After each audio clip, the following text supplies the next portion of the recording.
Bonjour à toi chers spectateurs, et aujourd'hui parlons du cinquième volet quand même de la saga Underworld qui se nomme Blood Wars, réalisé par Anna Forster. Et ben l'histoire est celle de Selena qui est toujours en train de combattre les Lycans, sauf que là elle est toute seule dans son coin. Et en plus les Lycans sont super forts parce qu'il y a Marius qui est à leur tête, et Marius c'est un gros badass. Et voilà, elle va essayer de protéger sa fille, mais en même temps elle n'a pas besoin de la protéger parce qu'elle sait même pas où elle est. Et elle va se retrouver à devoir refaire équipe avec les vampires, parce que cette fois ils n'ont pas le choix. Il aurait vraiment fallu qu'ils s'arrêtent au premier film là, parce que le premier Underworld est vraiment bien. Enfin, pour ceux qui l'ont vu, j'imagine que vous ne direz pas le contraire, mais le premier Underworld était vraiment classe, quoi. Il y avait une esthétique de la part de Lane Wiseman qui était extrêmement travaillée. Il y avait des personnages qui reprenaient des mythologies cinématographiques qui étaient vraiment profondément ancrées dans les origines du cinéma. Enfin voilà, prenez vampires et loups-garous, tu peux pas trouver mieux. Et punaise, quand on voit le trajet que ça a fait, enfin là, le film d'Anna Forrester, il est imbuvable, quoi. Il est indigeste à en crever, quoi. C'est vraiment un très mauvais film. C'est un film qui, à aucun moment, ne se conçoit. Mais même Resident Evil 6 était plus intéressant parce qu'au moins, il se concevait au sein de la saga. Là, c'est pire que tout, quoi. Ça essaye de développer des sous-intrigues qui partent dans tous les sens. Enfin, c'est surréaliste. De toute façon, le scénario est signé par Cal Yard et Corey Goodman, qui sont deux très mauvais scénaristes, vraiment. Et là, ils ont pondu l'un des scénarios. Enfin, déjà, si vous n'avez pas vu les précédents Underworld, vous allez être complètement perdu dans ce film-là, parce qu'ils ont beau nous faire un résumé à là, je m'appelle Alice et ceci est mon histoire, en mode je m'appelle Selena et ceci est mon histoire. Ça ne suffit pas à résumer tout ce qui s'est passé avant. Si vous n'avez pas vu le précédent film, au moins, vous n'allez rien biter à ce qui se passe à l'écran, clairement, parce qu'il y a des personnages, vous allez vous demander qui c'est, pourquoi il est là, qu'est-ce qu'il fait.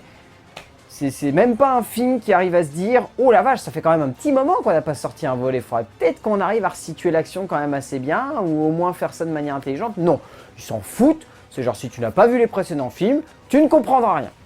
Au-delà de ça, les personnages sont extrêmement mal construits. Il n'y a aucune attache sur aucun personnage, hormis peut-être par moments Selena qui est un peu intéressante, mais sinon tous les autres, ils sont rigides et creux au possible. Vraiment, aucun affect.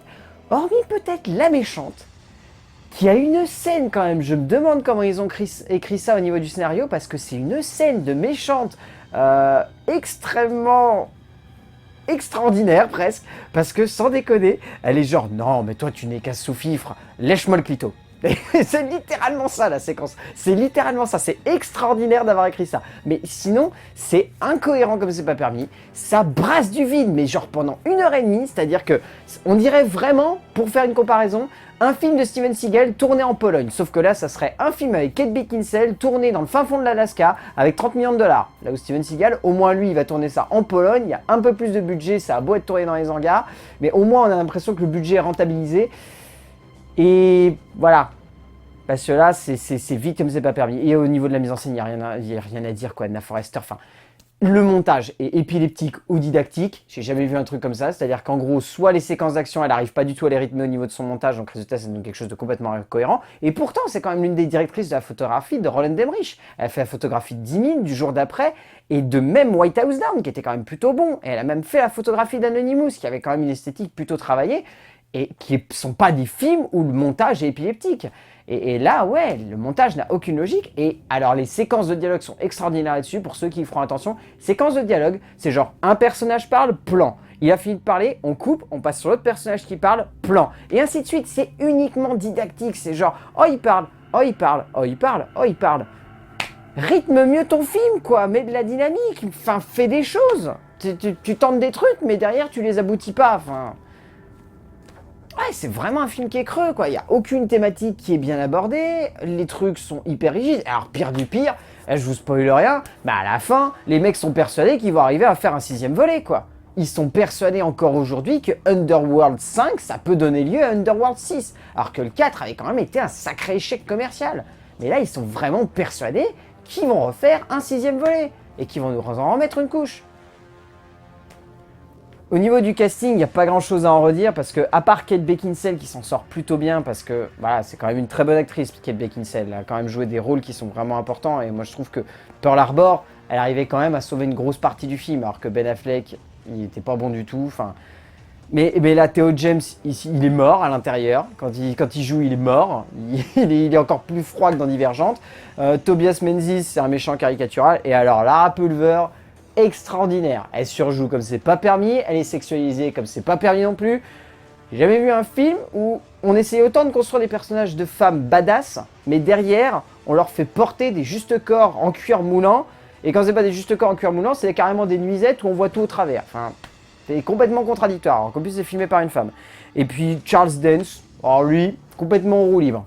Il est passé par Game of Thrones, voilà, il n'en peut plus, là, il se la pète. Mais c'est vraiment un mauvais film. C'est vraiment un mauvais film. Si vous pouvez le voir pour vous en rendre compte, franchement essayez. Mais en soi, je vous conseille pas du tout de voir Underworld Blood Wars de Anna Forrester. Parce que vous allez vous avoir envie de vous arracher les yeux et de vous les manger. Tellement c'est mauvais comme film. Enfin, ça n'a aucune cohérence. C'est long, c'est chiant, c'est creux. Ça aborde aucune thématique intéressante. Et à resituer dans la saga, c'est un bordel. Donc, passez largement votre chemin. Même Resident Evil 6, il était meilleur que ça. Sérieusement.